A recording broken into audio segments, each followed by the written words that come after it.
I like stories. I grew up reading comic books. I grew up reading Spider-Man, and I'm all over the place.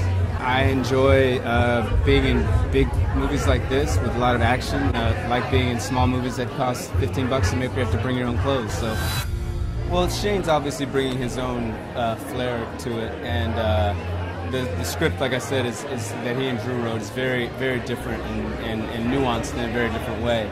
But it still feels like a lot of the certain things have to be paid off in the same way. And in fact, I owe sort of a debt to Favreau. I have to carry on what he started without violating it. At the same time, bring into it my own enhancement if I can. But he's been helping me and giving me tips and advice along the way. So this is a guy who's been enormously generous with his time, given that he's not directing and still around, still wants to be in it.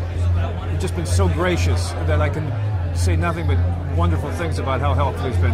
That said, yeah, it will look a little different. I hope I can protect the one thing I can't live without. These people at Marvel have done this a lot, and they hold your hand through the whole thing. So, if I have a question about effects, I've learned more in a year now than anybody else would in a decade. Lesson number 1. Heroes.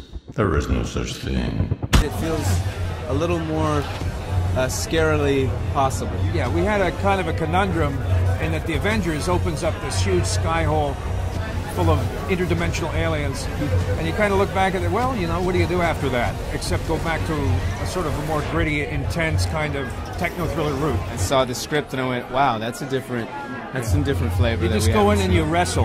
Yeah. You got to just kind of jerk things around a little bit and mix it up so that there's still more story to tell. Exactly. And the way you do that is you treat it like the first two were part of an ongoing story that hasn't finished yet. The journeys are all mythic in a way that we recognize from a lot of years, hundreds and thousands of years, mythic superhero stories.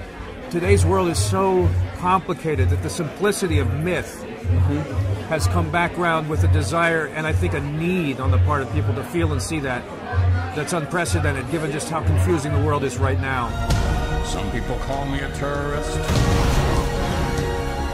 I consider myself a teacher.